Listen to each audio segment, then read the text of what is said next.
Good morning. It's day one of class 25 Foxtrot. Day one. I'm not even going to make it to the end of, unless something drastic happens. Let's put it like that. Disclaimer. I'm not going to do this class unless orders are canceled. And yeah, I'm excited because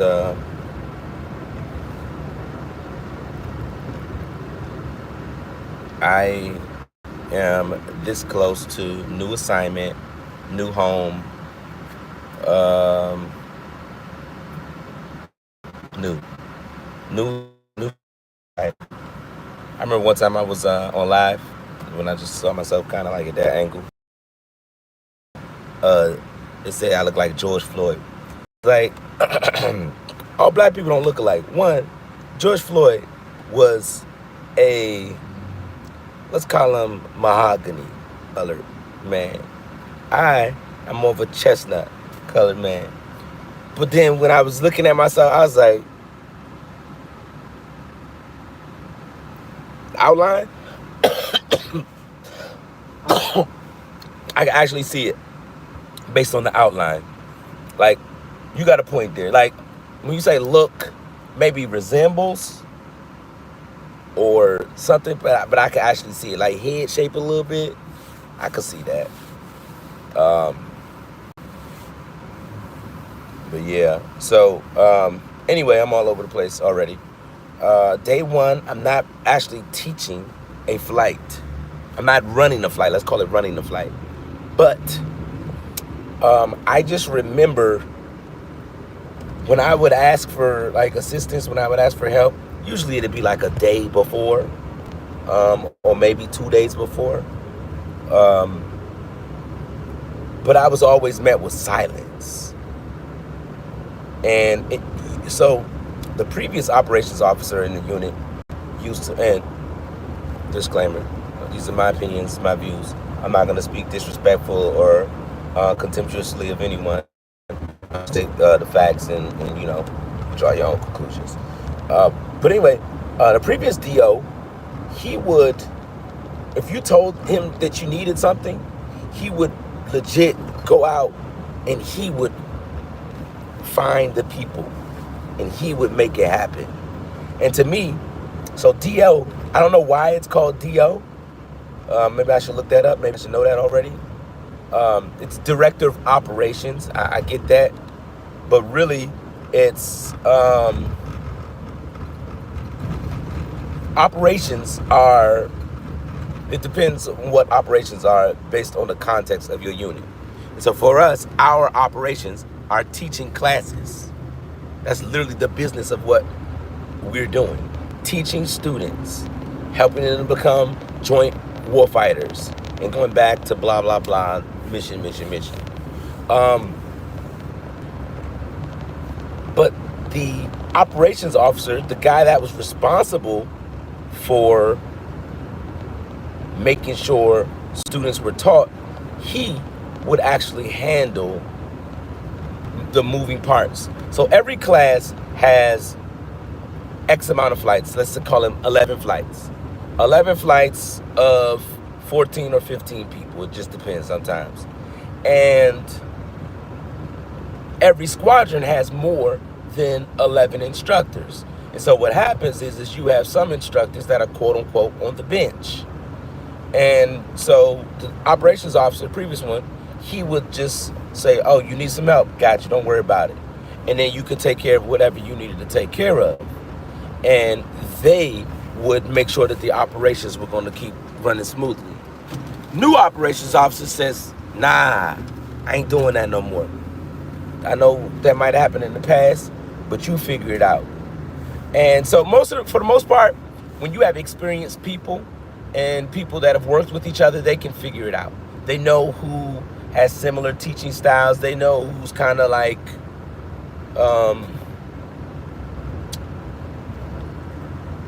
analogous to what they're trying to do. And so they'll work amongst themselves. But the problem now is like the majority of our unit is new. There's not a lot of returning instructors. Most of the instructors that are still here, they are either working on staff, no longer in the squadron, or they're functioning as assistant operations officers or ADOs. And so what that means is there's no bench. And so there's literally just 3 people on the bench. And so again, operations says, hey, I got to be responsible for making sure that we can teach and we have enough people to teach. And so I'm an operations officer by trade. So this is kind of like what I do. But the thing is like, if you have a limited amount of manpower, you have to become selective on how much leave you allow. Because then there's a legitimate reason. Like, you can break yourself. Hello, Isaiah Thomas. It's a very famous name. You already know that probably. But like, you have to use like some type of strategy. Thank you for that thumbs up. You got to use some type of strategy when you're approving leave. And so when you're not using strategy, what happens is you can have like a bench of 3 people and allow 2 people to go on leave at the same time. And a lot of people, honestly, this week is the first week of kids going back to school. People, not kids, but they're homeschooled, so different scenario.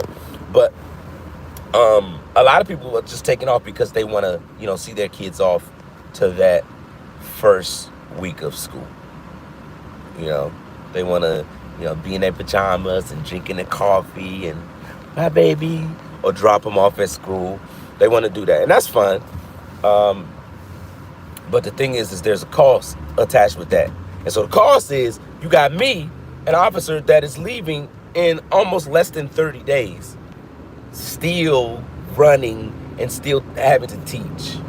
And like, so anybody that's ever been in the military, like 30 days before a permanent change of station is a very hectic and stressful time. Most of the times you're supposed to have your orders in hand. I don't have orders in hand. You can't have your orders in hand no more than 60 days prior to your, I think it's your projected departure date. Well, my projected departure date is the beginning of next month. And so I should have orders in hand, but things have been working a little bit differently. And I was just trusting the process until I got too close. I was like, all right, this process ain't working. Let me see what I can do to move it along. And so I found out the process has actually changed. So that's why it's not working, because the people that should be doing it, either they don't know, or they're new, or they're not paying attention, or something, or they're waiting for someone to tell them to do it. And thank you guys for those thumbs up. But so when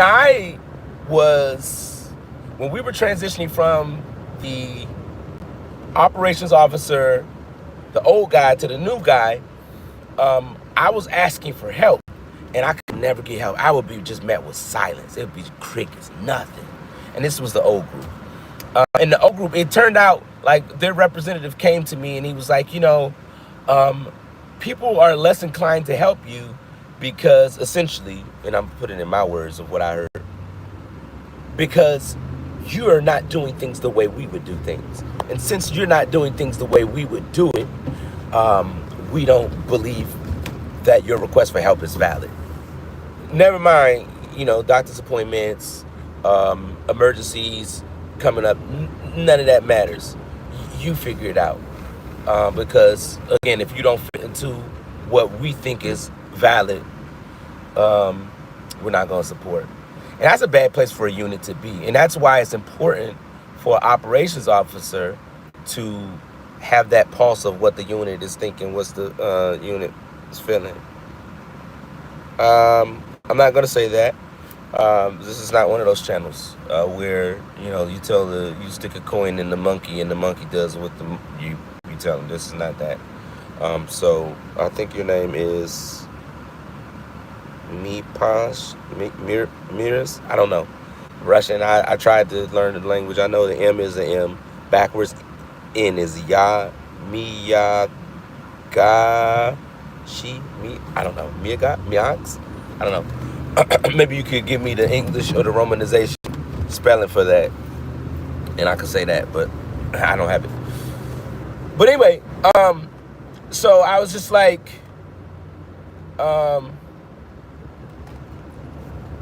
don't do people like they did you. And also remember, this new crop of people is not the old crop of people.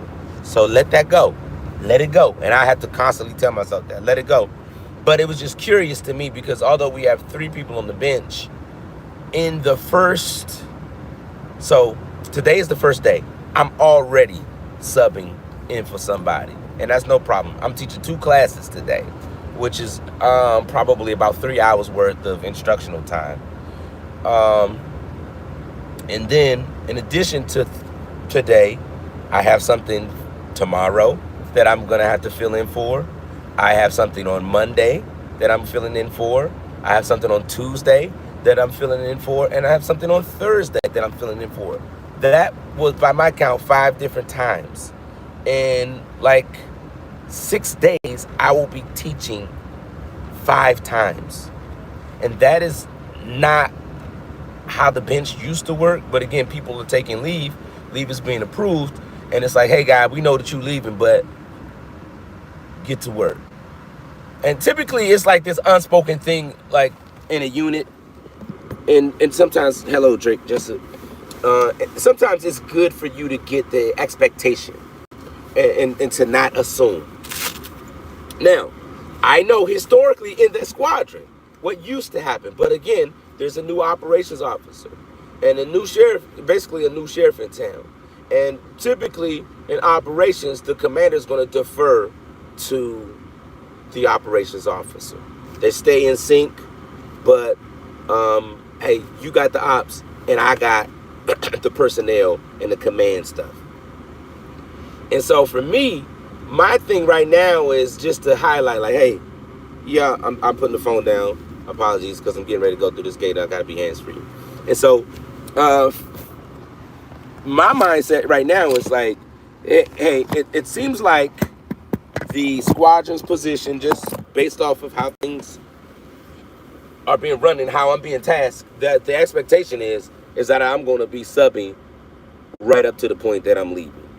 Now, the amount of stress and the amount of pressure, undue pressure that puts on a member that's getting ready to transition, like I'm already out of the unit. Don't forget, operations officer, you said so yourself, that I was not functioning on the level of, what's expected of a major. And so I guess now this is what's expected. Like, go right up to the finish line. My problem with that is that nobody else functions like that. Literally no one functions like that. And so you have this, what's happening is a unequal standard. It feels like an unequal standard, almost like punishment. And I don't know, I'm not really feeling it. But, people will kind of press and do things as long as you allow them to. If you don't raise your hand, if you don't say, hold on, pause, time out, they're just going to keep going because they're going to assume everything is sweet, even though they know that they themselves personally would not operate that way. And so I said I was going to try not to be, what's that word Article 88 uses? Contemptuous. And so, hey, how you doing? Fantastic. Yeah, that's a nice tattoo. Appreciate it. Yeah. Cool, Major. You too, thank you. And while, as a Christian male, I don't do tattoos or what have you, it was art. It was artistic. It was really, really pretty good, actually. Because I know people gonna be like, what? You liking tattoos now, huh? Oh, okay, you out there. No, I'm not. Relax. I appreciate art, and I looked at it as art. Would I tattoo my body? No, I've never tattooed my body. I got a bunch of scars on my body that look like Killmonger. You know, Killmonger off of Black Panther. He had all them little scratches that keloided. I got a lot of them. I ain't killed nobody though. Let's be clear. Well, not directly anyway. I'm sure as a military member, yeah, I've probably been responsible for, some KIAs, but I don't have that talent. But anyway, yeah, it just feels unequal. And I'm always that person that's looking and vigilant. And it's probably an over-vigilance, a hyper-vigilance. It's a function of being a black man in America, of justice and injustice. But like 5 times in 6 days seems a bit excessive. Because I couldn't get 1 assist in 4 requests. Like, I had a dude come to me. For y'all they haven't been here. But I had a dude come to me. He actually checked me. He's like, why do it seem like you always need help? And so I was like, okay, cool. This is coming from a dude that has never once helped me. Never once contributed any type of assistance. So this is not coming. And then he was like, sorry if they came off a bit strong. Oh, okay. You said what you said. You meant what you said. So stand in it. Stand on it. 10 toes. Put all them toes down. Back on the ground. And anyway, so I indulged him. I don't know why I be indulging people, but I just indulged him. I said, well, you see, the reason why I need help is because the Air Force has kind of put us in a situation that we weren't in when we first arrived. There was something called a respite care program where you had a caretaker, basically, that could assist your spouse with military appointments, with child care, with a bunch of stuff. That got taken off the table. So as a result, I'm not going to let my children go without, because I'm a man. And I am going to be there whenever mission allows. Obviously, there's instances where the mission don't allow it, and so we just figure it out. And so a lot of times the mission allowed it, but there was no figuring out for me. And so now my mindset is, all right, although I don't like to hang it ain't no parking spaces over here. Good, great. I try not to do people like they do me, but I try to do people like I would want people to do me. That's my motto. But at some point, you have to. It's like when you're in an emergency situation and they tell you to handle your mask before you try to put on your kid's mask. At this point, I gotta put my mask on and tell them, hey, look, I'm kind of tapped out. My out processing checklist, my unit out processing checklist is still not in my possession.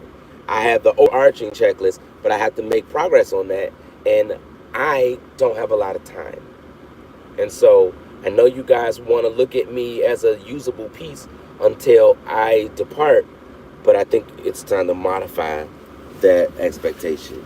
And I'm here, if I need to request leave, let me know, because I'll request leave. I'll do that. And in fact, I actually did do that. I requested 8 days of leave this month. Actually 9. So after I saw, they said, you were supposed to coordinate with the person, whoever you needed help from. But then I noticed I was just being put into things on the calendar. Like, there was no coordination that was happening with me. And so the difference between those times and when I asked for help, I think, was there was just more time in between. But again, I'm kind of in a different situation.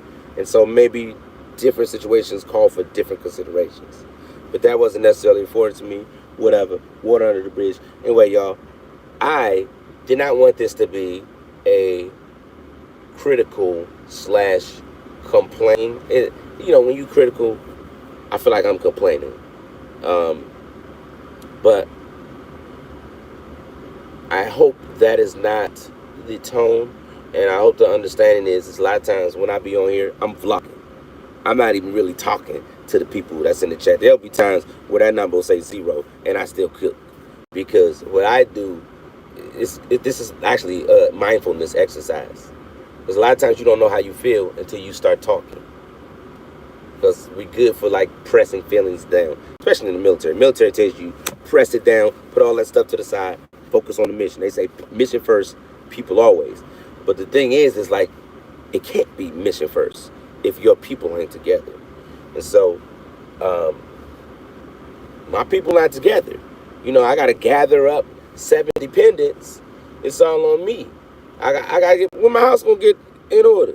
I need to take care of my house. I seen other people, they like when it came time for them to transition out, people was gone like 2-3 weeks or 3 months early.